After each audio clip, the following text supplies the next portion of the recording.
Losses one of the most important chapter और one of the most easiest chapter जो है losses के बारे में। नुकसान की बात करेंगे कि जो हमें नुकसान हो गया, जो हम खसारा करके बैठ गए हैं, उस खसारे का कैसे तलाफी करनी है उसको हमने देखना है। नुकसान, लॉसेस।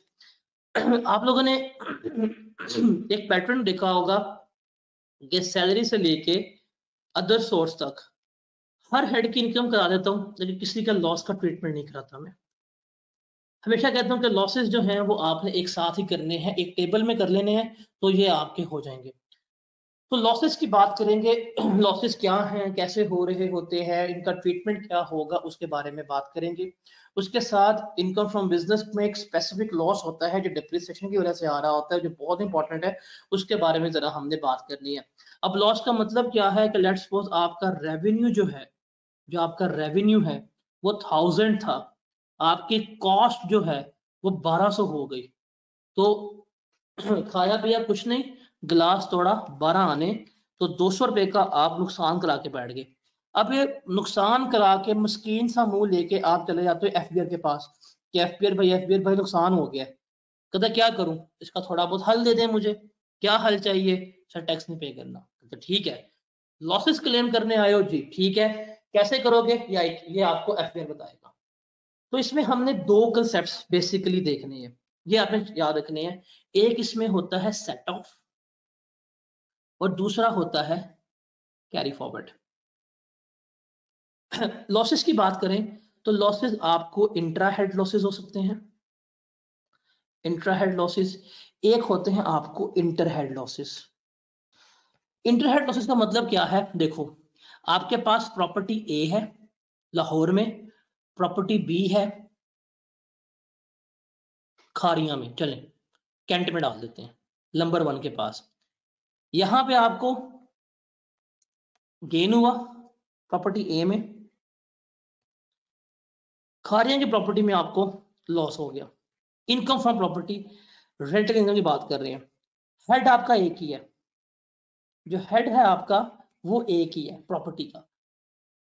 इस प्रॉपर्टी की इनकम इस प्रॉपर्टी के लॉस में एडजस्ट कर लो। मतलब अगर प्रॉपर्टी ए से आपको 1000 रुपये आया है और यहाँ पे 200 का नुकसान हो गया है, तो आपको अगर नेट मेरी इनकम फ्रॉम प्रॉपर्टी जो है वो 800 रुपये है। इंटर हेड एडजस्टमेंट तो आप यहाँ पे ऐसे कह सकते हो, ये बड़ी आसान होती है, इसमें कोई मसला भी नहीं होता। मसला कहाँ पे आएगा? इंट्रा हेड एडजस्टमेंट्स में। कैसे? प्रॉपर्टी में गेन था, प्रॉपर्टी में 1000 रुपए की इनकम कमाई, बिजनेस में 300 का लॉस हुआ, अदर सोर्स में 100 रुपया कमा लिया। अब कुछ बन गई आपकी खिचड़ी। क्या बन गई आपकी? खिचड़ी बन गई है। एक में मुनाफा नुकसान मुनाफा, अब आपने क्या करना है, इनको एडजस्ट करना है। वो एडजस्टमेंट हमने सीखनी है, क्या होती है, किस तरह से होती है, उसको हमने देखना है। तो पहले आएगा set of. Set of losses का मतलब क्या होता है कि एक हेड ऑफ इनकम में गेन है, दूसरे हेड ऑफ इनकम में लॉस है। एक हेड ऑफ इनकम में गेन, दूसरे हेड ऑफ इनकम में लॉस। इनको हमने किस तरह से एडजस्ट करना है, हमने इसके प्रिंसिपल देखने हैं।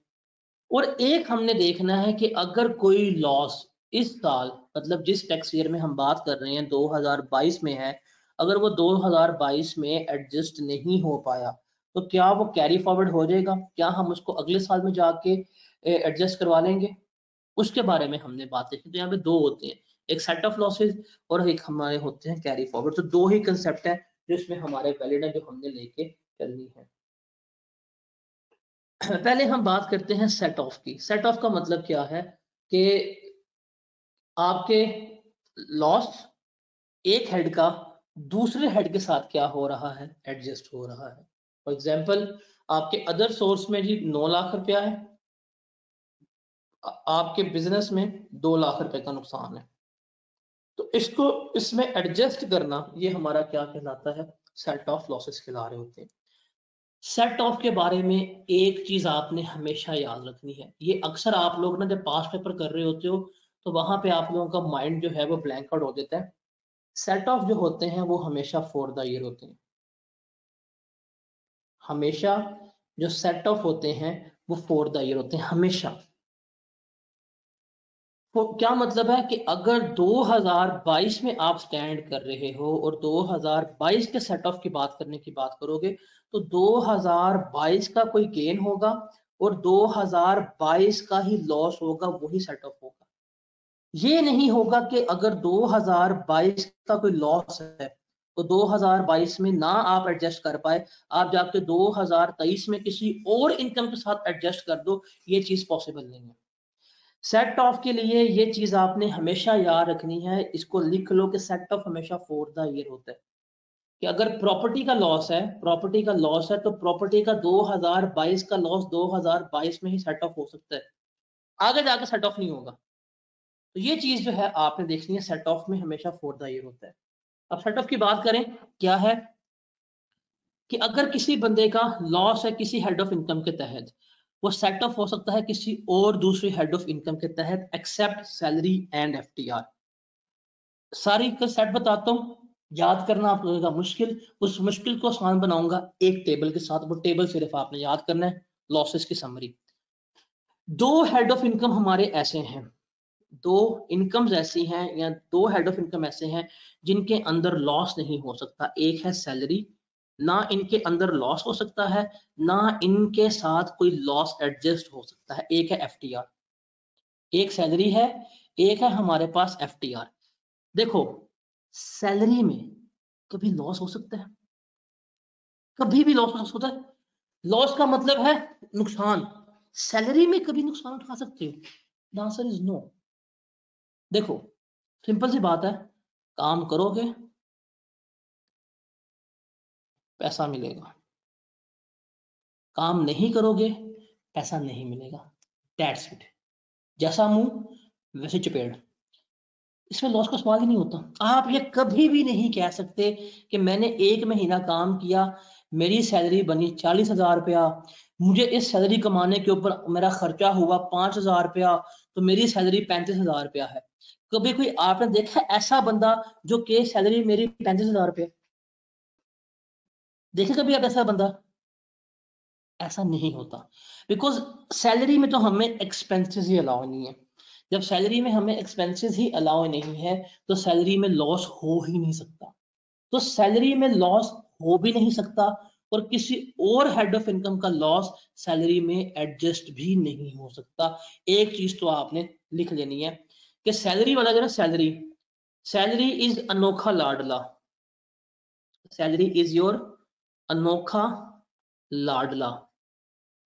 वो है ना पंजाबी में, ना हम खेलेंगे ना हम खेलने देंगे, ना असी खेडांगे ना असी खेडन दवांगे।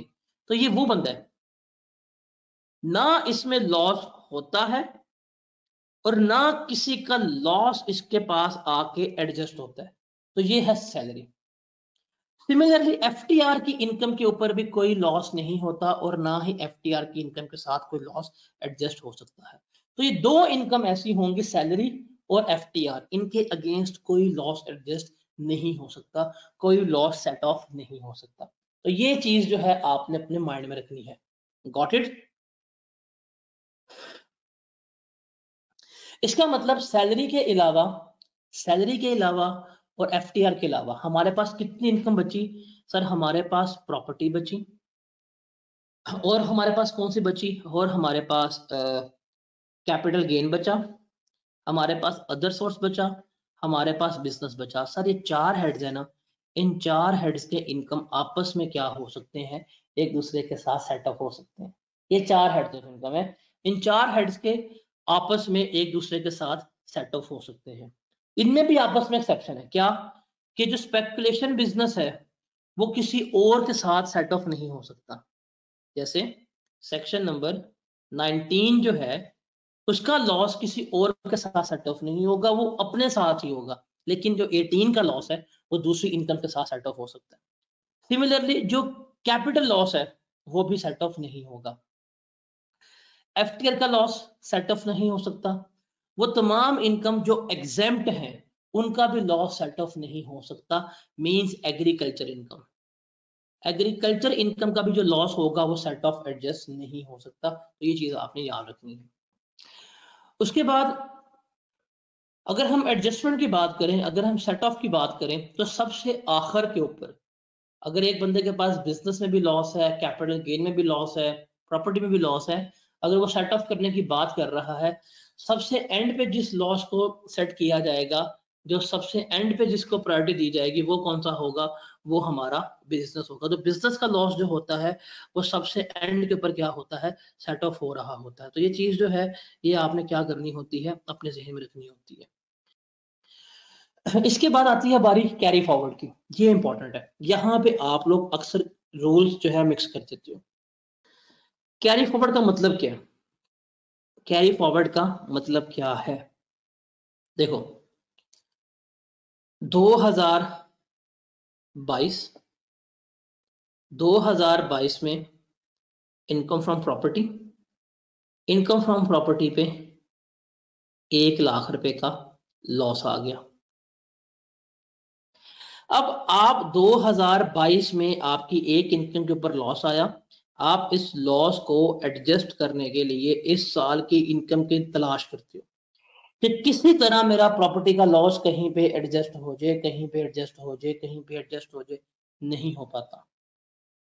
2022 में एडजस्ट नहीं हो पाया। अब क्या करोगे? अब ये लॉस एडजस्ट नहीं हो पाया तो आप बड़ा सा मस्कीन सा मुंह बना के क्या करोगे? देखोगे एफबीआर को। एफबीआर ने क्या दिया आपको ऑप्शन? कैरी फॉरवर्ड की। कैरी फॉरवर्ड की उसने क्या ऑप्शन दिया? उसने कहा कि अगर कोई भी लॉस जो फॉर दैट ईयर हो वो आप एडजस्ट ना कर पाओ तो आप उसको अगले साल कैरी फॉरवर्ड कर सकते हो। आप उसको अगले साल जाके क्या कर सकते हो? एडजस्ट कर सकते हो। लेकिन क्या हर लॉस हो जाएगा? द आंसर इज नहीं। द आंसर इज नहीं। किसका होगा? वो कहता है वो हम बताएंगे। हमारे पास 5 हेड्स ऑफ इनकम है, हम हर हेड ऑफ इनकम के आपको सेट ऑफ के रूल बताएंगे और कैरी फॉरवर्ड के रूल बताएंगे। इसका मतलब जो लॉस फॉर द ईयर हम एडजस्ट नहीं कर पाए, जो लॉस हम इस साल एडजस्ट नहीं कर पाए, हम उसे क्या कर सकते हैं? उस लॉस को अगले साल लेके जा सकते हैं। और अगर अगले साल कोई हमने इनकम कमाई तो हम उसको वहां पे एडजस्ट कर लेंगे। इस फिनोमेना को क्या कहते हैं? इस फिनोमेना को कैरी फॉरवर्ड ऑफ लॉसेस कह रहे होते हैं। तो कैरी फॉरवर्ड ऑफ लॉसेस के ना हमने प्रिंसिपल्स देखने हैं, क्या है, कैसे हैं, किसके हैं, कैसे होगा कैरी फॉरवर्ड, कैसे नहीं होगा, कौन कौन सी इनकम कैरी फॉरवर्ड हो सकती है, कौन कौन सी इनकम कैरी फॉरवर्ड नहीं हो सकती, हमने उसकी बात करनी है। रूल्स पहले रीड करते हैं, फिर समझते हैं टेबल से। कहते हैं कोई भी बिजनेस लॉस जो है, कोई भी बिजनेस लॉस, यहाँ पे बात हो रही है सेक्शन नंबर 18 वाले की, नॉर्मल बिजनेस की, डेप्रिसिएशन वगैरह के अलावा टैक्स ईयर में अगर उसको आप फुली सेट ऑफ नहीं कर सकते, आप क्या करोगे? आप उसको सब्सिक्वेंट टैक्स ईयर में कैरी फॉरवर्ड कर सकते हो। मतलब अगर आपकी इनकम फ्रॉम बिजनेस है और बिजनेस में आपका लॉस आया, आप उसको उस लॉस को इस साल सेट ऑफ नहीं कर पाओगे तो क्या कर दोगे? आप उसको कैरी फॉरवर्ड कर सकते हो। और कैरी फॉरवर्ड की लिमिट जो है वो मैक्सिमम 6 साल है। कोई भी लॉस जो है वो 6 साल तक कैरी फॉरवर्ड होगा। जो लॉस पहले कैरी फॉरवर्ड हुआ होगा वो सबसे पहले एडजस्ट होगा। अगर आपका बिजनेस का लॉस है, पहले साल भी लॉस आया, सेकंड ईयर भी लॉस आया, थर्ड ईयर भी लॉस आया और चौथे साल आपका गेन आ गया, तो जो सबसे पहला लॉस होगा पहले साल का, आप उसको सबसे पहले एडजस्ट करेंगे। उसके अलावा कोई भी होटल बिजनेस, ये इंपॉर्टेंट पॉइंट है, ये एडिशन है, इसको जरा देखना। कोई भी होटल बिजनेस पाकिस्तान में 1 जुलाई 2020 के बाद अगर उन्हें कोई लॉस हुआ, मतलब पीसी हो गया, अवारी हो गया या लेक्सस ग्रैंड हो गया, इन्हें अगर कोई लॉस हुआ है 2020 के बाद, मतलब कोविड इम्प्लीकेशंस के बाद, फिर इनके पास ऑप्शन है ये उस लॉस को 8 साल तक क्या कर सकते हैं? कैरी फॉरवर्ड कर सकते हैं। ये सिर्फ और सिर्फ किनके लिए? होटल बिजनेसेस को है, इनके अलावा किसी को नहीं है। ये होटल बिजनेसेस को 1 जुलाई 2020 के बाद अगर कोई नुकसान उठाना पड़ गया है तो वो उस नुकसान को क्या कर सकते हैं? 8 साल तक कैरी फॉरवर्ड कर सकते हैं। इसके अलावा अगर किसी बंदे के पास स्पेकुलेशन बिजनेस का लॉस है तो वो क्या होगा? वो सिर्फ और सिर्फ स्पेकुलेशन बिजनेस के अगेंस्ट ही एडजस्ट होगा। अगर कोई लॉस सेट ऑफ नहीं हो पाया तो वो कैरी फॉरवर्ड हो जाएगा। अगर सब्सिक्वेंट ईयर में कोई है था तो वो भी क्या होगा? यहाँ पे आके एडजस्ट हो जाएगा। तो ये स्पेकुलेशन बिजनेस के बारे में बात है। स्पेकुलेशन बिजनेस का और नॉर्मल बिजनेस को जो चीज डिस्टिंग्विश करती है, जो चीज सेपरेट करती है, वो इनके लॉस का ट्रीटमेंट ही है। बिकॉज स्पेकुलेशन का लॉस जो है वो हमेशा स्पेकुलेशन के अगेंस्ट ही एडजस्ट होता है, इसके अलावा वो किसी के अगेंस्ट एडजस्ट नहीं हो रहा होता, ये इसको यूनिक करता है। उसके बाद हमारे पास आते हैं कैपिटल लॉसेस, जो हमारे पास सेक्शन 37 फॉल करता है, सेक्शन 38 फॉल करता है, सेक्शन 37A फॉल करता है।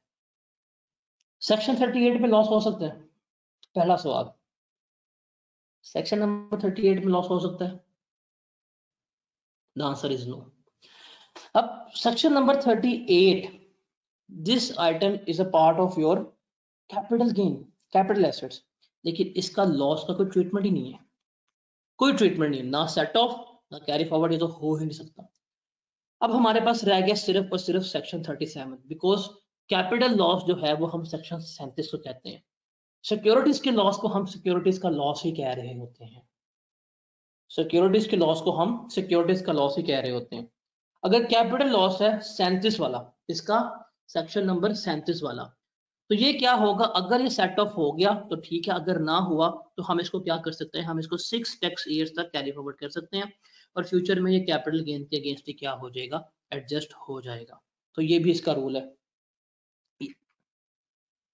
उसके अलावा एओपी की अगर बात करें, जो एओपी होती है, एओपी अपने लॉसेस जो है खुद एडजस्ट करती है, एओपी अपना लॉस मेंबर को नहीं दे सकता और मेंबर जो है वो अपना लॉस एओपी को नहीं दे सकता, ये वाइस वर्सा वाला ट्रीटमेंट नहीं हो रहा था। तो अगर आपका बिजनेस सक्सीड हो रहा है, सक्सेशन हो रही है, बिजनेस की ट्रांसफर हो रही है, थ्रू इनहेरिटेंस वगैरह हो रही है, तब भी ये नहीं हो सकता जो प्रोड्यूसर है वो सक्सेसर के साथ, या सक्सेसर जो है वो प्रोड्यूसर के साथ वो अपने लॉसेस को सेट ऑफ कर सके। तो ये कुछ इंपॉर्टेंट पॉइंट्स जो हैं वो आपने ज़हन में रखने हैं। प्रॉब्लम ये है कि पॉइंट्स याद करने हो अजाब है, मुश्किल है। लॉसेस कैसे याद करें, क्या लॉसेस हमसे थ्योरेटिकल आएगा? The answer is no.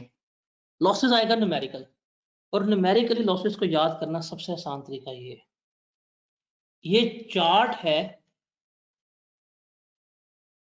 इसको सिर्फ आप 3 से 4 दफा रीड कर लो ना, आपको समझ आ जाएगा क्या है और क्या नहीं है, ठीक है। पहली बात देखो, ये है आपकी head of income, salary, property, business, speculative income, ये सेक्शन 18, ये section number 19, her head of income लिख दिया है। कैपिटल गेन में 37, 38, 37 से अदर सोर्स, ये है, इसके अलावा और कुछ भी नहीं। ये चार्ट समझ लो ना, आपकी पूरे किताब के लॉसेस जो है वो सामने हैं आपके, जो हर चैप्टर में लॉसेस दिए हुए हैं वो सामने लिखे हुए हैं। देखो पहले आपने देखना है किस किस इनकम में लॉस हो सकता है, नहीं हो सकता। पहली बात करो सैलरी की, तो भाई सैलरी में तो लॉस ही नहीं हो सकता, तो सैलरी में लॉस ही नहीं हो सकता। सिमिलरली 38 में भी लॉस नहीं हो सकता। तो इसका मतलब गेम शुरू होने से पहले ही लॉसेस की, कौन कौन गेम से बाहर हो गए हैं? एक सैलरी हमने गेम से बाहर कर दी, एक हमने ये 2 गेम से बाहर कर दे, तो ये तो हमारे हो गए गेम से बाहर 2 पार्टिसिपेंट। अब मुकाबला हो गया बाकियों का। हमारे पास है प्रॉपर्टी, प्रॉपर्टी अब सिर्फ और सिर्फ है हमारे पास नॉर्मल टैक्स रजीम में, और नॉर्मल टैक्स रजीम में क्या है, चूंकि इस प्रॉपर्टी के पास अब एक्सपेंसेस हैं, क्या है, प्रॉपर्टी के पास रेंट भी है, प्रॉपर्टी के पास एक्सपेंसेस भी है, तो प्रॉपर्टी में लॉस हो सकता है। प्रॉपर्टी में लॉस होगा तो प्रॉपर्टी का लॉस जो है वो हमेशा सेट ऑफ होगा। सेट ऑफ का मतलब है सिर्फ जिस साल का लॉस है उसी साल में एडजस्टमेंट हो सकती है।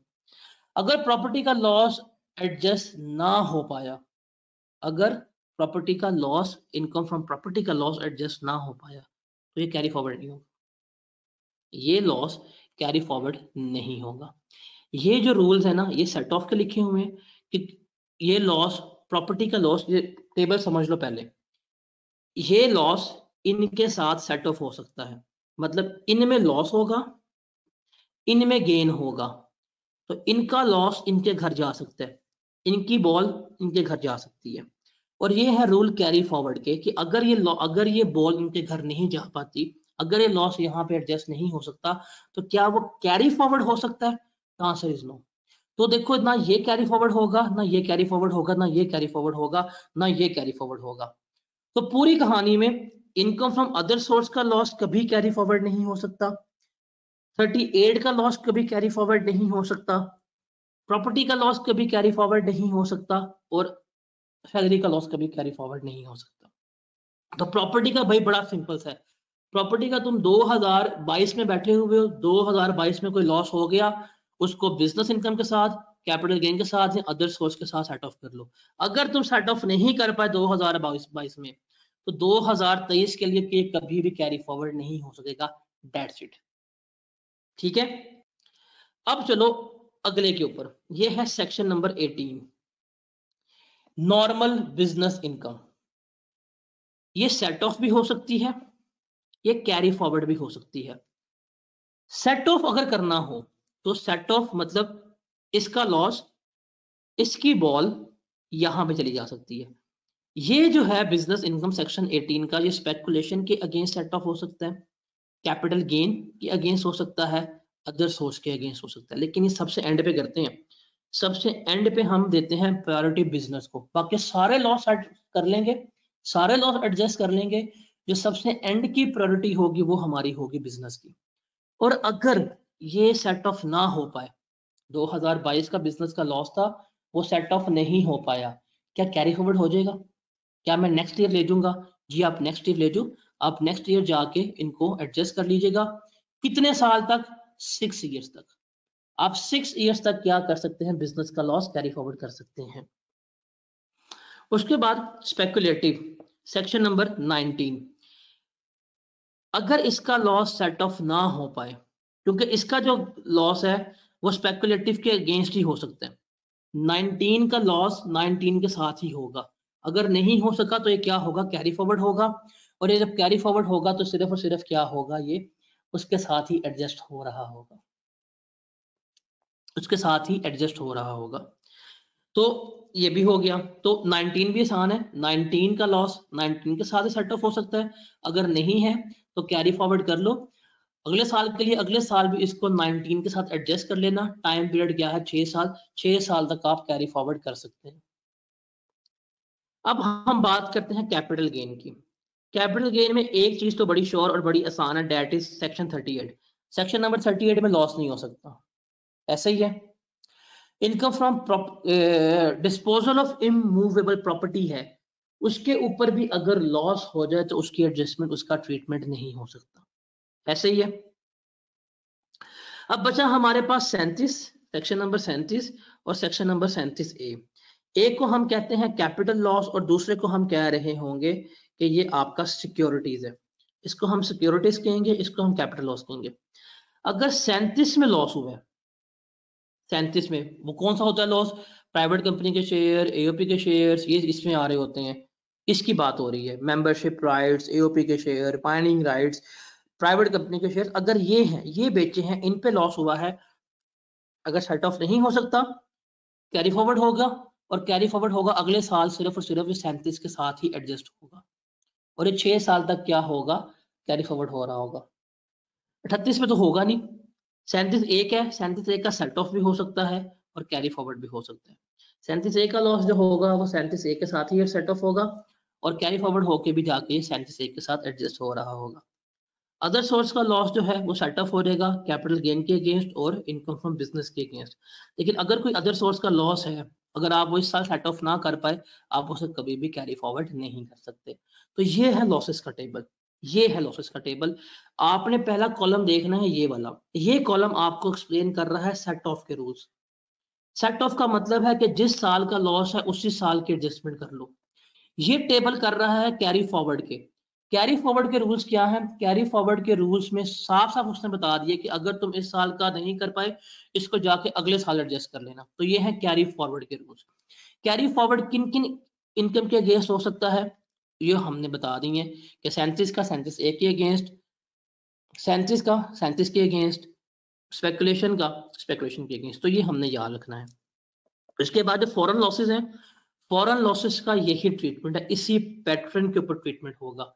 जिस तरह लोकल लॉसेस हैं, जिस तरह इनका सेट ऑफ हो रहा है, जिनका इनका कैरी फॉरवर्ड हो रहा है, इसी प्रिंसिपल पे क्या होता है, फॉरेन लॉसेस हमारे एडजस्ट हो सकते हैं। लेकिन अगर पाकिस्तानी इनकम में लॉस हो, पाकिस्तानी इनकम में लॉस हो और फॉरेन इनकम में गेन हो, क्या ये एडजस्ट हो सकते हैं? The answer is no. इसको याद रख लेना, इसको, इस प्रिंसिपल को याद रखने के लिए, जो गोरा है, जो फॉरेनर है, क्या वो पाकिस्तान काम करने आता है? क्या गोरा जो फॉरेनर है वो पाकिस्तान काम करने आता है? The answer is no. क्या पाकिस्तानी भाग भाग के जाते हैं? The answer is yes. तो इसको आपने याद रखना है कि जो गोरे का लॉस है, फॉरेन लॉस, उसको आप यहाँ पे एडजस्ट नहीं कर सकते। तो फॉरेन लॉसेस के ऊपर इतना ट्रीटमेंट आपका नहीं आएगा, ये लॉसेस का टेबल है, इसको जरा आपने अपने माइंड में रखना है। तो ये लॉसेस हैं, पूरी किताब में स्कैटर्ड हैं, हर एक चैप्टर में लिखे होते हैं। ये टेबल जरा आप अपने माइंड में रख लीजिएगा, आपको चल जाएगा पता कि भाई इसमें क्या है और इसमें क्या नहीं है। तो ये हमारा लॉसेस का टेबल है। लॉसेस इतना इंपॉर्टेंट नहीं है, लॉसेस इतने इंपॉर्टेंट मतलब इतने मुश्किल नहीं है, इस टेबल से आप याद करवा सकते हैं, इस टेबल से आप इसको लेके चल सकते हैं। तो ये टेबल सिर्फ आपने क्या करना है, अपने अपने कंसिडरेशन में रखना है, इसको आप पढ़ते जाइएगा। सेट ऑफ के प्रिंसिपल्स, कैरी फॉरवर्ड के प्रिंसिपल्स आपके हो जाएंगे। इसमें से इंडिविजुअल क्वेश्चंस जो है ऑलमोस्ट हर अटेम्प्ट में आ रहा होता है, न्यूमेरिकल्स में आ रहा होता है, उसको जरा हम देख लेते हैं। एक लॉस है जो बहुत इंपॉर्टेंट है, दैट इज अनअब्सॉर्ब्ड डेप्रिसिएशन। ये सिर्फ और सिर्फ होती है इनकम फ्रॉम बिजनेस में। इसके जो रूल्स हैं वो क्या हैं? टोटली चेंज्ड हैं, सेपरेट हैं, हम इसको सेपरेटली ट्रीट कर रहे होते हैं। जब आपको इनकम फ्रॉम बिजनेस पढ़ाया था ना, इनकम फ्रॉम बिजनेस में आपको बताया था कि इनकम फ्रॉम बिजनेस में जब एक्सपेंसेस आपने क्लेम करने हैं तो आपने उसको एक पैटर्न के तहत लेके चलना है, अन्य एक्सपेंसेस क्लेम नहीं करने। अब देखो, आपके पास रेवेन्यू आया, आप इसमें से लेस करते हो कॉस्ट ऑफ सेल्स, आपके पास आ जाएगा ग्रॉस प्रॉफिट। आप इस ग्रॉस प्रॉफिट में से अपने तमाम एक्सपेंसेस लेस करते हो, इन एक्सपेंसेस में डेप्रिसिएशन भी शामिल होती है, डेप्रिसिएशन भी शामिल होती है। अगर टैक्स के आप एक्सपेंसेस की बात करें, अगर आप टैक्स के एक्सपेंसेस की बात करें, डेप्रिसिएशन जब हम चार्ज करते हैं टैक्स में, हम इनिशियल अलाउंस चार्ज करते हैं, हम एक्सेलरेटेड डेप्रिसिएशन चार्ज करते हैं। अगर हमने बिजनेस नया नया स्टार्ट किया है और हमने एसेट्स एक्वायर किए हैं तो हमारा डेप्रिसिएशन का एक्सपेंस क्या होगा? बहुत ज्यादा होगा। सो देयर आर चांसेस कि हमारा टैक्स में जब लॉस आ रहा है वो लॉस हमारा डेप्रिसिएशन की वजह से हो। हमने न्यू एसेट्स एक्वायर कर ली हैं, उनके ऊपर इनिशियल अलाउंस जब डेप्रिसिएशन चार्ज की या अमोर्टाइजेशन चार्ज की तो उनकी वजह से लॉसेस के चांसेस क्या हैं? ज्यादा हैं, उनकी वजह से लॉस हमारा ज्यादा हो सकता है। तो ऐसी डेप्रिसिएशन को हम क्या कहते हैं? अनअब्सॉर्ब्ड डेप्रिसिएशन कहते हैं। मतलब ये है कि वो तमाम डेप्रिसिएशन जो रेवेन्यू में से एडजस्ट नहीं हो पाती, जो रेवेन्यू में से क्लेम नहीं हो पाती, उसे हम क्या कहेंगे? उसे हम अनअब्सॉर्ब्ड डेप्रिसिएशन कह रहे होंगे। अब डेप्रिसिएशन भी एक एक्सपेंस है, डेप्रिसिएशन भी ये एक एक्सपेंस है, और इस एक्सपेंस को एब्जॉर्ब कौन कर रहा है? इस एक्सपेंस को बर्दाश्त कौन कर रहा होता है? आपका प्रॉफिट कर रहा होता है, आपका रेवेन्यू कर रहा होता है। अगर आपका रेवेन्यू, आपका प्रॉफिट कम है और आपकी डेप्रिसिएशन जो है वो काफी ज्यादा है, देन जितनी डेप्रिसिएशन आपका प्रॉफिट एब्जॉर्ब नहीं कर पाया, जितनी डेप्रिसिएशन आपका प्रॉफिट एडजस्ट नहीं कर पाया, उसे हम क्या कहेंगे? उसे हम अनअब्सॉर्ब्ड डेप्रिसिएशन कह रहे होंगे। अनअब्सॉर्ब्ड डेप्रिसिएशन के रूल्स अलग हैं। तो हमारे पास जो इनकम फ्रॉम बिजनेस है, इनकम फ्रॉम बिजनेस की बात करें, इसमें सेक्शन नंबर 18 की बात करूं, नॉर्मल बिजनेस की। इनकम फ्रॉम बिजनेस जो है, इसमें दो तरह के लॉसेस आ सकते हैं। एक है नॉर्मल लॉसेस कि आपके खर्चे बहुत ज्यादा थे, और दूसरे लॉसेस होते हैं कि आपकी डेप्रिसिएशन बहुत ज्यादा थी। नॉर्मल लॉसेस का ट्रीटमेंट हम पढ़ते हैं इस असूल के तहत, जो हमारा यहाँ पे लिखा हुआ, सेट ऑफ कर लो, कैरी फॉरवर्ड कर लो, इनके अगेंस्ट सेट ऑफ कर लो, इनके अगेंस्ट कैरी फॉरवर्ड कर लो। लेकिन अगर लॉस हमारा डेप्रिसिएशन की वजह से आ रहा है तो उसका रूल्स चेंज हो जाएगा, उसको हम लेके चलेंगे अनअब्सॉर्ब्ड डेप्रिसिएशन के तहत। अब इसमें जो हमारी डेप्रिसिएशन है, अमोर्टाइजेशन है, या प्री कमेंसमेंट एक्सपेंडिचर हैं, या वो इनिशियल अलाउंसेस हैं, सारे के सारे वो आ रहे होते हैं। तो अनअब्सॉर्ब्ड डेप्रिसिएशन जो है वो बहुत इंपॉर्टेंट होती है। अब इसमें क्या कुछ होता है? इसमें आपके initial allowance, accident depreciation, amortisation जो आपके प्रॉफिट्स के अगेंस्ट एडजस्ट नहीं हो पाती, हम क्या करते हैं, हम उसको फिर कैरी फॉरवर्ड करते हैं। उसके रूल्स जो हैं वो अलग होते हैं और उसके लिए टाइम लिमिट भी नहीं है। मतलब हमारे पास नॉर्मल बिजनेस के लॉसेस को एडजस्ट करने की टाइम लिमिट जो है वो है 6 साल। 6 साल में हम नॉर्मल बिजनेस का लॉस एडजस्ट कर रहे होते हैं। लेकिन अनएब्जॉर्ब डेप्रिसिएशन के लिए जो टाइम लिमिट है वो कोई भी नहीं है। इसके लिए है जब तक है जान, कि जब तक तुम्हारे बिजनेस में जान है तुम इसको कैरी करो, अनएब्जॉर्ब डेप्रिसिएशन को कैरी करते जाओ, एडजस्ट करते जाओ। हो गई ठीक है, लेकिन लेते चलो, लेते चलो और लेते चलो। तो डेप्रिसिएशन और अमोर्टाइजेशन जो है वो हमारी जब तक बिजनेस की जान है तब तक हम इसको कैरी फॉरवर्ड कर सकते हैं। तो रूल्स दोनों के चेंज है।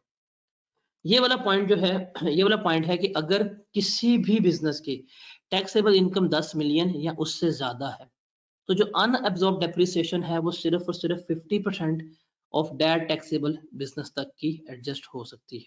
मतलब अगर कोई बिजनेस उसकी टैक्सेबल इनकम 10 मिलियन से ज्यादा है तो उसकी जितनी भी अनएब्जॉर्ब डेप्रिसिएशन है वो मैक्सिमम 50% ऑफ टैक्सेबल बिजनेस तक ही एडजस्ट हो पाएगी। इसका भी हम रूल देखते हैं, इसके हम 2-3 प्रैक्टिस केसेस भी करते हैं। अब जब इनकम फ्रॉम बिजनेस का आप सवाल करेंगे ना, जब आप इनकम फ्रॉम बिजनेस का सवाल करेंगे, न्यूमेरिकल सॉल्व करेंगे, वो कुछ इस तरह से आप उसको लेके चल रहे होते हैं। इस पैटर्न के ऊपर लेके चलना है। आपने देखना है कि आपकी नॉर्मल बिजनेस क्या थी, इनकम। पहले आप अपनी नॉर्मल इनकम पकड़ते हैं, उसमें से आप जो नॉर्मल लॉसेस हैं जो ब्रॉड फॉरवर्ड बिजनेस के हुए हैं, जो लास्ट ईयर बिजनेस का लॉस था नॉर्मल जो आप एडजस्ट नहीं कर पाए, जो ब्रॉड फॉरवर्ड है वो लेस करेंगे। उससे पहले तमाम बिजनेस के एक्सपेंडिचर्स वगैरह आपके हुए हैं नॉर्मल, वो आप लेस करवा के बैठे होंगे। उसके बाद जो आपकी अनएब्जॉर्ब डेप्रिसिएशन है वो लेस करी जाएगी। उसके बाद जो डेप्रिसिएशन फॉर द ईयर है वो लेस की जाएगी और आपके पास क्या आ जाएगी, आपके पास टैक्सेबल इनकम आ जाएगी। तो इसको हमने कुछ इस पैटर्न के साथ लेके चलना है कि हम, आपको पता है जब हम इनकम फ्रॉम बिजनेस कैलकुलेट कर रहे होते हैं तो उस इनकम फ्रॉम बिजनेस की कैलकुलेशन के लिए आपका प्रॉफिट बिफोर टैक्स होगा। जब भी बिजनेस का न्यूमेरिकल सॉल्व करना है इसी पैटर्न में करना है आपने। प्रॉफिट बिफोर टैक्स, इसमें से जो नॉर्मल बिजनेस एक्सपेंसेस हैं, जो नॉर्मल हैं, मतलब सैलरीज हैं, रेंट है, वो सारे आपने एडजस्ट करने हैं, जो एडजस्टमेंट होने वाली है। एडजस्टमेंट होके आपके पास आ जाएगी इनकम। इसमें से आपने normal business loss, normal business loss जो होगा, जो ब्रॉड फॉरवर्ड है, जो लास्ट ईयर आप क्लेम नहीं कर पाए, आपने वो एडजस्ट करना है। वो एडजस्ट करने के बाद जो आपकी अगर कोई इनकम बची, अगर लॉस एडजस्ट करने के बाद कोई इनकम बची, तो जो आपकी अनएब्जॉर्ब डेप्रिसिएशन होगी वो आपने यहाँ पे एडजस्ट करनी है। अगर वो एडजस्ट करने के बाद कोई इनकम बची तो जो depreciation and initial allowance and amortisation for that year, उस साल की होगी, वो आप लेस करेंगे। और अगर ये लेस ना हो पाई तो ये क्या हो जाएगी, कैरी फॉरवर्ड हो जाएगी। तो आपका पेपर में जो पैटर्न, जो अप्रोच होनी चाहिए वो क्या होनी पेपर में, कि आपने हमेशा डेप्रिसिएशन, इसको लिख लो पेपर में ना। आप लोग बहुत तेज बने होते हो कि डेप्रिसिएशन आसान होती है, लेस पहले कर लो। जो फॉर द ईयर डेप्रिसिएशन होगी वो आपने हमेशा लास्ट में एडजस्ट करनी है, हमेशा आपने वो लास्ट में एडजस्ट करनी है। इनकम फ्रॉम बिजनेस का न्यूमेरिकल करोगे, सबसे पहले नंबर 1 पे आपने पूरा सवाल पढ़ना है। पूरे सवाल में आपने अनएब्जॉर्ब्ड डेप्रिसिएशन का वर्ड तलाश करना है। पहला काम तो आपका ये होना है। अगर आपका अनएब्जॉर्ब डेप्रिसिएशन का वर्ड तलाश हो गया, ठीक है, तलाश कर लिया, हाईलाइट कर लो। सेकंड काम करना है कि आपने इन रूल्स के तहत पहले तमाम बिजनेस के एक्सपेंसेस क्लेम करने हैं। पहले क्या करोगे, आप बिजनेस के एक्सपेंडिचर्स जो हैं वो क्लेम करोगे। दूसरे पे जो नॉर्मल लॉस होगा बिजनेस का वो क्लेम करोगे। तीसरे पे फिर जो अनएब्जॉर्ब डेप्रिसिएशन होगी ब्रॉड फॉरवर्ड वो आप लेस करोगे। और चौथे पे एंड पे जो डेप्रिसिएशन फॉर दैट ईयर होगी वो लेस करनी है। तो इस अप्रोच के साथ क्या करना है, आपने लेके चलना है अपना बिजनेस में न्यूमेरिकल। इसके एग्जांपल्स करते हैं, थोड़ी सी इसको समझने की कोशिश करते हैं। अनएब्जॉर्ब डेप्रिसिएशन कैसे क्लेम होती है और कैसे क्लेम नहीं होती। कहता जी ए लिमिटेड है, उसका बिजनेस का लॉस था डेट वाज 20 मिलियन, उसका बिजनेस का लॉस था 20 मिलियन, जिसमें अनएब्जॉर्ब डेप्रिसिएशन जो है थी वो शामिल थी 12 मिलियन की।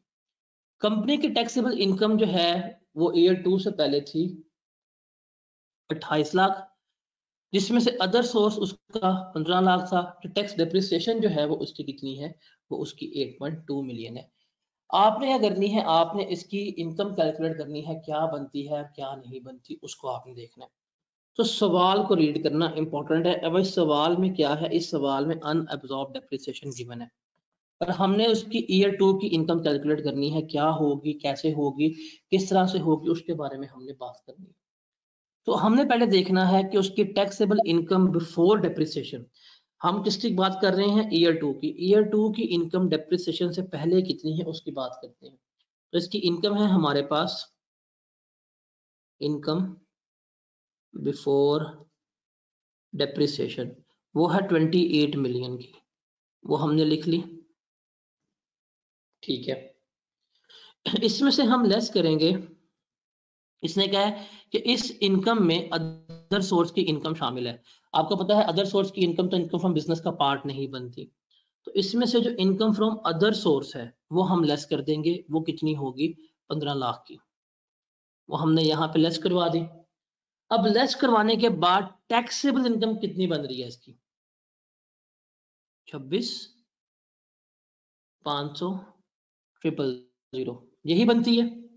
ये आ जाएगी इसकी टैक्सेबल बिजनेस इनकम, कि ये इसकी बिजनेस इनकम है। ये क्या है, इसकी बिजनेस इनकम है जिसमें हमने एडजस्टमेंट करनी है। ये हमने क्या करनी है, इसकी एडजस्टमेंट करनी है इस इनकम में। अब इसमें सबसे पहले हम क्या करेंगे, इसमें हम सबसे पहले लेस करेंगे जो हमारे नॉर्मल बिजनेस लॉसेस होंगे, नॉर्मल लॉसेस। उसने क्या किया जी, ए लिमिटेड का ईयर 1 का जो बिजनेस लॉस था वो कितना था, 20 मिलियन। उस 20 मिलियन में डेप्रिसिएशन शामिल थी 12 मिलियन की।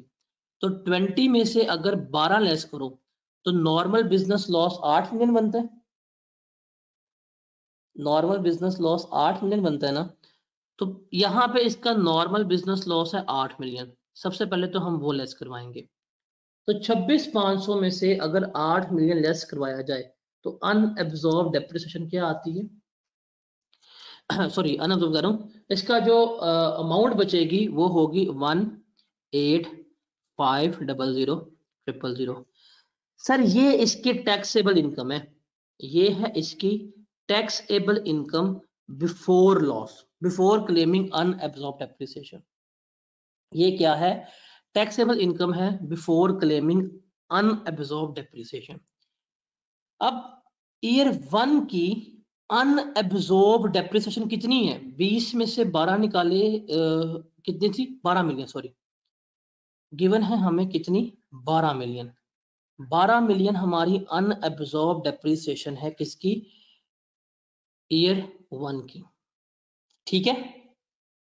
अब रूल पे चलते हैं वापस। रूल कहता है कि अगर किसी भी बिजनेस की टैक्सेबल इनकम 10 मिलियन या उससे ज्यादा हो तो जो अनएब्जॉर्ब डेप्रिसिएशन है वो सिर्फ और सिर्फ 50% ऑफ दैट इनकम से हो सकती है।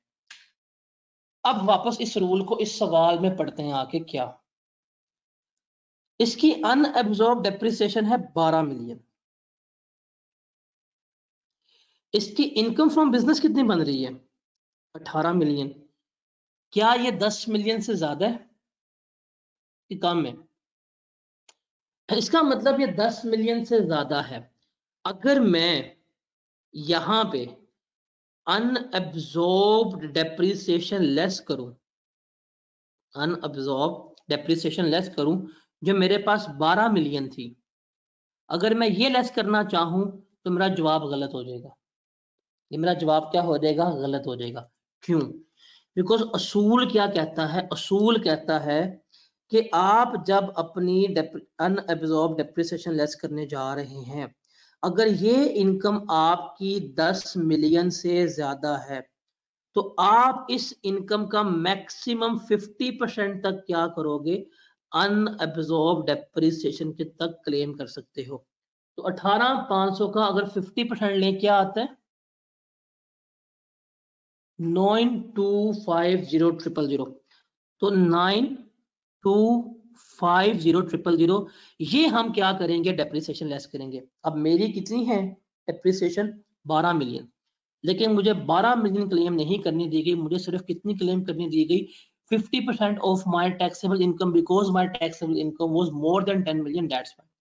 तो 18,500 में से 9250 निकाले, मेरे पास जवाब कितना आ गया, मेरे पास 9250,000 आ गया। ये मेरे पास क्या आ गया, जवाब आ गया। अब ये इनकम है 9250,000, इसमें से इस साल की डेप्रिसिएशन लेस होगी ईयर 2 की।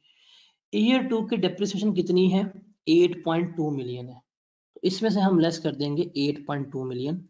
वो लेस करने के बाद जो हमारे पास इनकम आएगी वो कितनी बचेगी, 9250, ये बनेगी 1050। तो 1050,000 ये क्या है, इसकी इनकम फ्रॉम बिजनेस है फॉर दैट ईयर। ये है इसकी क्या, इनकम फ्रॉम बिजनेस है। अब बताओ, इसकी इनकम थी, इसकी डेप्रिसिएशन थी 12 मिलियन, इसकी कितनी सी डेप्रिसिएशन, 12 मिलियन। इसने कितना क्लेम किया, 9250,000। कितना क्लेम नहीं कर पाया ये, 275। ये 275,000 जो क्लेम नहीं कर पाया, ये क्या हो जाएगा, इसका कैरी फॉरवर्ड हो जाएगा, ये इसको अगले साल क्लेम कर रहा होगा। सो ये प्रॉपर रूल है कि हम इसको किस तरह से डेप्रिसिएशन को लेके चल रहे होते हैं, और 50% वाला रूल क्या है उसकी हमारी बात हो गई। तो देखो, बिजनेस अगर देखें तो बिजनेस के सारे एक्सपेंसेस लेस किए, पहले नॉर्मल लॉस लेस किए, फिर हम अनएब्जॉर्ब डेप्रिसिएशन लेस करने के लिए पहुंचे। और अनएब्जॉर्ब डेप्रिसिएशन लेस करते हुए हमें क्या चीज देखनी होती है, अपने टैक्सेबल इनकम। अगर टैक्सेबल इनकम 10 मिलियन से ज्यादा है तो उसका 50% हम अनएब्जॉर्ब डेप्रिसिएशन क्लेम करेंगे। वो क्लेम करने के बाद जो डेप्रिसिएशन फॉर द ईयर है वो लेस की, और हमारे पास आ गया। और जितनी अनएब्जॉर्ब डेप्रिसिएशन हम क्लेम नहीं कर पाए वो हमारी क्या हो जाएगी, कैरी फॉरवर्ड हो जाएगी। चलिए मैं इसी सवाल को एक्सटेंड करता हूँ। इस सवाल में ईयर 2 के एंड पे आपकी इनकम आई है 1050,000। ये क्या है, आपकी 1050,000। आप ईयर 3 में खड़े हुए हैं, ईयर 3 में, ईयर 3 में आपकी लेट्स सपोज टैक्सेबल इनकम है अगले साल की, हम चले गए हैं, वो आई है 9 मिलियन 19 मिलियन, चले जी 19 मिलियन आई है आपकी ईयर 3 की टैक्सेबल इनकम। आपके नहीं, इसको ऐसे नहीं करते क्योंकि हमारे पास प्रॉफिट और लॉस नहीं है, सॉरी। आप ईयर 3 में गए, ईयर 3 में आपकी टैक्सेबल इनकम आई 9 मिलियन, कि 9 मिलियन आपकी टैक्सेबल इनकम है। आपने तमाम एक्सपेंसेस लेस कर दिए। अब आप यहां पे लेस करेंगे सबसे पहले ब्रॉड फॉरवर्ड अनअब्जॉर्ब्ड डेप्रिसिएशन। अब वो कौन सी है, वो है ये वाली, कि 27,500 आप लास्ट टाइम एडजस्ट नहीं कर पाए थे डेप्रिसिएशन का, तो वो आप सबसे पहले यहां पे लेस करेंगे 2750,000। अब सवाल ये है कि मैंने लास्ट ईयर तो 50% का रूल लगाया था ये वाला, अब मैंने ये रूल क्यों नहीं लगाया। अब मैंने ये रूल इसलिए नहीं लगाया बिकॉज मेरी इनकम जो है वो 10 मिलियन से कम है। मेरी इनकम क्या है, 10 मिलियन से कम है। अगर ये इनकम मेरी 10 मिलियन से ज्यादा होती तो इस साल भी मैंने क्या करना था, 50% का रूल लगाना था। अब चूंकि मेरी इनकम 10 मिलियन से कम है तो अब 50% वाला रूल फॉर अनएब्जॉर्ब डेप्रिसिएशन नहीं लगेगा। Got it. अब अनएब्जॉर्ब डेप्रिसिएशन लेस करने के बाद मेरे पास जो अवेलेबल इनकम है वो है 6250,000।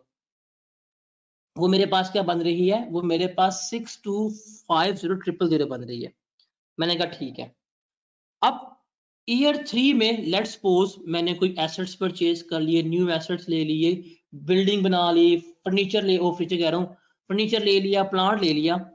मेरी इस साल की ईयर 3 की depreciation, initial allowance, amortisation, pre commencement, ये सारे कुछ डाल के ये बन गया 9 मिलियन। ये कितना बन गया? 9 मिलियन। 9.8 मिलियन बन गया, 9.8 मिलियन।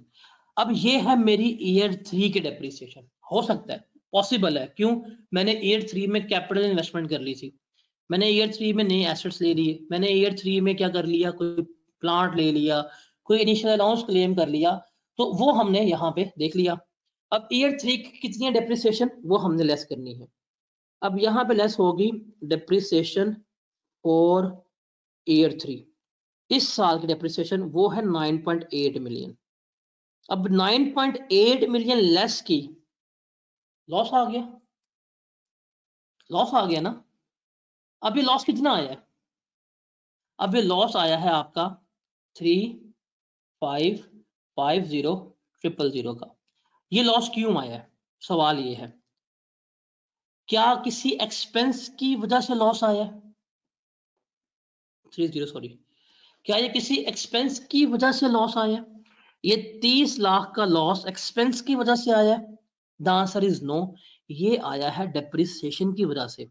तो ये होगी अब इसकी अनएब्जॉर्ब्ड डेप्रिसिएशन, कि ये डेप्रिसिएशन वो इस साल एब्जॉर्ब नहीं कर पाया। मतलब इसका प्रॉफिट था 62 लाख का, डेप्रिसिएशन थी 98 लाख की, तो 62 लाख का प्रॉफिट 30 लाख की डेप्रिसिएशन एब्जॉर्ब नहीं कर पाया।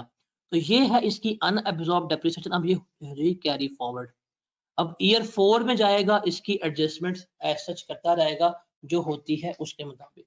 इस तरह से हम क्या कर रहे होते हैं, अनएब्जॉर्ब डेप्रिसिएशन को लेकर चल रहे होते हैं। तो 50% वाला रूल कब लगेगा? जब आपकी टैक्सेबल इनकम वो 10 मिलियन से ज्यादा है, और अगर इनकम 10 मिलियन से कम है तो एक्चुअल अनएब्जॉर्ब डेप्रिसिएशन जो होगी वही आपने लेस करनी है। Got it now? चले अब ये कैरी फॉरवर्ड है ना, इसके बारे में भी हम एक सवाल करते हैं। एक सवाल है, हमारे पास टैक्स ईयर 2006 है, हमारे पास टैक्स ईयर 2007 है, और हमारे पास जो टैक्स ईयर है वो 2008 है। हमारे पास टैक्स ईयर 2006 का प्रॉफिट बिफोर टैक्स डेप्रिसिएशन 30,000 है, 2006 की डेप्रिसिएशन 10,000 है, 2007 का प्रॉफिट बिफोर डेप्रिसिएशन 10,000 है, और टैक्स डेप्रिसिएशन 30,000 है, और 2008 का जो प्रॉफिट है वो 220 है, और डेप्रिसिएशन जो है वो 20,000 है। तो ये प्रॉफिट फॉर दीज ईयर और डेप्रिसिएशन फॉर दीज ईयर है, ये समझ आता है? अब उसने हमें प्रीवियस डाटा दिया है 2001, 2, 3, 4 और 5 का। 2001 का लॉस था 2 लाख रुपया, उसमें अनएब्जॉर्ब डेप्रिसिएशन शामिल थी 5,000 रुपया। 2002 का लॉस था 30,000 रुपया, उसमें डेप्रिसिएशन शामिल थी 5,000 रुपया। 2003 का लॉस था 20,000 रुपया और डेप्रिसिएशन थी 10,000 रुपया। 2004 का लॉस था 10,000 रुपया, डेप्रिसिएशन थी 5,000 रुपया। 2005 का लॉस था 10,000 रुपया, उसमें डेप्रिसिएशन शामिल थी 5,000 रुपया। इसका मतलब इसका नॉर्मल लॉस जो था वो यहाँ 195 था, यहाँ पे इसका नॉर्मल लॉस 25 था, यहाँ पे इसका नॉर्मल लॉस 10 है, यहाँ पे नॉर्मल लॉस 5 है, और यहाँ पे भी क्या है, नॉर्मल लॉस 5 है। तो ये नॉर्मल लॉस है और ये डेप्रिसिएशन की वजह से आ रहा है। हमने 2008 की एडजस्टमेंट करनी है कि बताएं 2008 में भाई साहब कौन कौन सा कितना कितना एडजस्ट होगा, इसको जरा हमने देखना है क्या है और कैसे है। तो पंगा 2008 का है, देखते हैं कैसे लेना है और कैसे नहीं लेना। पहले हम इसको स्टार्ट करेंगे 2006 से। अब 2006 से क्यों कर रहा हूं, बिकॉज 2006 में ये चीज डिटरमिन करनी है कि 2006 का ब्रॉड फॉरवर्ड लॉस कौन सा है। अब देखो 2006 का प्रॉफिट कितना है, 30,000। 2006 का प्रॉफिट कितना है, 30,000। इसमें सबसे पहले लेस होगा बिजनेस लॉस। 2001 का लॉस था 2002, 2003, 2004, 2005 और 2006, 5वें साल जाके ये एडजस्ट हो रहा है। 2001 का लॉस 5वें साल जाके एडजस्ट होगा 195 का। तो हम यहाँ पे लेंगे brought forward normal loss for 20x1, वो कितना हुआ 195 का लॉस था। वो हमने यहाँ पे एडजस्ट किया, इनकम 0 बन गई, हमें लग गया पता। अब इस साल की डेप्रिसिएशन कितनी है 10,000, क्या ये एडजस्ट हो पाई है? The answer is no. इस साल की डेप्रिसिएशन एडजस्ट नहीं हो पाई, तो 2006 की डेप्रिसिएशन जो 10,000 थी वो हमारे पास क्या हो गई, कैरी फॉरवर्ड हो गई। अब हम चलते हैं 2007 के ऊपर। 2007 का हम लेते हैं प्रॉफिट कितना आया। इसने हमें किया 10,000 प्रॉफिट था 2007 का। हमने कहा ठीक है, अभी तक हमारा लॉस चल रहा है। देखो 2001 का लॉस था 1 2 3 4 5 साल एडजस्ट नहीं हो पाया, 5 साल एडजस्ट नहीं हो पाया। अब ये इसका आखिरी साल है, बिकॉज हमने क्या पढ़ा था, हमने पढ़ा था बिजनेस का लॉस जो है वो 6 साल तक कैरी फॉरवर्ड हो सकता है। बिजनेस का लॉस जो है वो 6 साल तक कैरी फॉरवर्ड हो सकता है। तो 2001 का लॉस यहाँ आया नहीं एडजस्ट हुआ, यहाँ आया नहीं एडजस्ट हुआ, यहाँ आया नहीं एडजस्ट हुआ, यहाँ आया नहीं एडजस्ट हुआ, यहाँ भी आ गया प्रॉपर एडजस्ट नहीं हुआ। अब ये है इसका आखिरी साल 2001 का। तो हम यहाँ पे लेस करेंगे सबसे पहले brought forward normal loss of 20x1। अब हमारे पास लास्ट ईयर लॉस था 195, 30,000 हमने उसमें से प्रॉफिट एडजस्ट करवा लिया था। हमारे पास जो इस साल का लॉस रिमेनिंग है वो था 165 का। हमने क्लेम किया, जितना क्लेम होना था क्लेम हो गया, बाकी हमारे पास जवाब नील हुआ। अब ये लॉस हमारा जो बाकी बचा वो वेस्ट हो गया। मतलब 1,55,000 का मैं लॉस क्लेम नहीं कर पाया। अब ये लॉस मेरा क्या हो गया, वेस्ट हो गया। अब ये लॉस मैं आगे क्लेम नहीं कर सकता, बिकॉज 6 साल की लिमिट थी वो कंप्लीट हो गई है। हमने कहा ठीक है। 2007 की अपनी डेप्रिसिएशन कितनी है 30,000, ये भी क्लेम नहीं हो पाई, तो ये भी क्या हो जाएगी, कैरी फॉरवर्ड हो जाएगी। 2007 की डेप्रिसिएशन जो है वो है 30,000, वो भी क्या होगी हमारी, कैरी फॉरवर्ड हो गई। तो ये तो हमें लग गया पता क्या इशू है क्या इशू नहीं है। अब हम चलते हैं 2008 में, बिकॉज 2008 की रिक्वायरमेंट हमें है और 2008 का प्रॉफिट है 220। तो हम यहाँ पे देखते हैं प्रॉफिट 2008 का, ये है 220,000। सबसे पहले हम लेस करेंगे ब्रॉड फॉरवर्ड बिजनेस लॉसेस। हमारे बिजनेस के लॉसेस कितने हैं वो हमने सबसे पहले लेस करने हैं।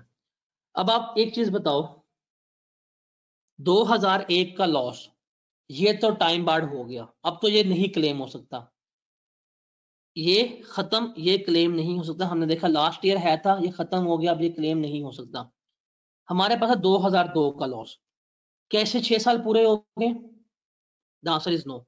1 2 3 4 5 छठे साल में है, आखिरी साल है, इसको हम क्लेम करना चाहें कर सकते हैं। वो कितना लॉस है नॉर्मल 25, तो हम वहां पर लिख लेंगे 25। 2002 का लॉस हमारा आ रहा है 25,000, इनकम हमारी 220 है, लॉस हमारा 25,000 है।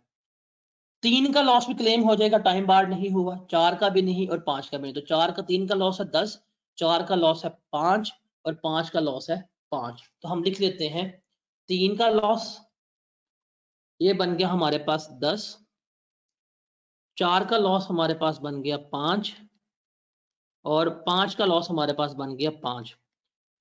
हमारे नॉर्मल बिजनेस लॉसेस कितने बन गए, 25 35 35 और 5 40 और 5 45। 45,000 के हमारे सारे के सारे नॉर्मल बिजनेस लॉसेस एडजस्ट हो गए। ये लेस करने के बाद हमारे पास कितनी इनकम बच रही है, 220 में से 45 निकालो, 175। अभी तक मेरे पास क्या है, 175 की इनकम मौजूद है। नॉर्मल बिजनेस लॉस लेस करने के बाद हमने क्या लेस करनी है, अनएब्जॉर्ब्ड डेप्रिसिएशन लेस करनी है। और आपको पता है अनएब्जॉर्ब डेप्रिसिएशन जो है उसके लिए टाइम लिमिट है ही नहीं। तो 5,000, 5,000, 10,000, 5,000, 5,000 ये भी होगी, 10 ये भी और 30 ये भी। तो कितनी बनती है, 5, 5, 10, 20, 30, 40 और 30, 70।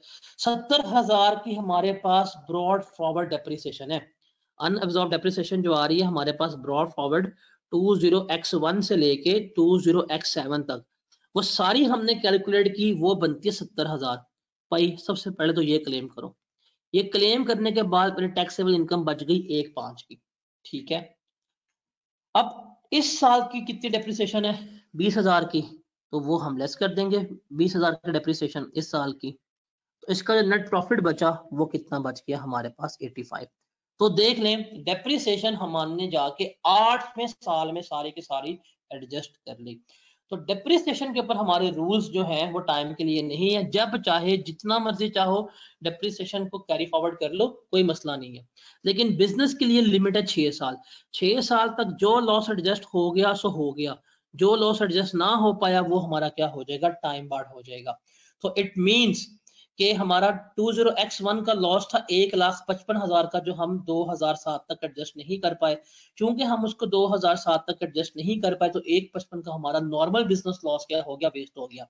लेकिन 2008 में हमने अपनी सारी की सारी अनएब्जॉर्ब डेप्रिसिएशन क्या थी, एडजस्ट कर ली। हमने फॉर द ईयर भी डेप्रिसिएशन क्या कर ली थी, एडजस्ट कर ली थी। तो ये प्रॉपर एक, इससे डिटेल क्वेश्चन कैरी फॉरवर्ड वगैरह को लेके नहीं हो सकता। हाईली डिटेल क्वेश्चन जो है वो कैरी फॉरवर्ड से रिलेटेड यही है। क्लियर है ये? इससे ज्यादा डिटेल्ड जो है ना कैरी फॉरवर्ड का केस नहीं हो सकता। इसमें नॉर्मल बिजनेस कैरी फॉरवर्ड भी हो गए हैं और डेप्रिसिएशन पे तो भाई लिमिट ही नहीं ना टाइम की। डेप्रिसिएशन का असूल है जब तक है जान करते जा एडजस्ट तू, हम सारा कर देंगे तुझे एडजस्ट अनअब्जॉर्ब डेप्रिसिएशन को। लेकिन नॉर्मल बिजनेस के रूल्स हमारे यही हैं, इसके मुताबिक हमने एडजस्टमेंट कर रही होनी है।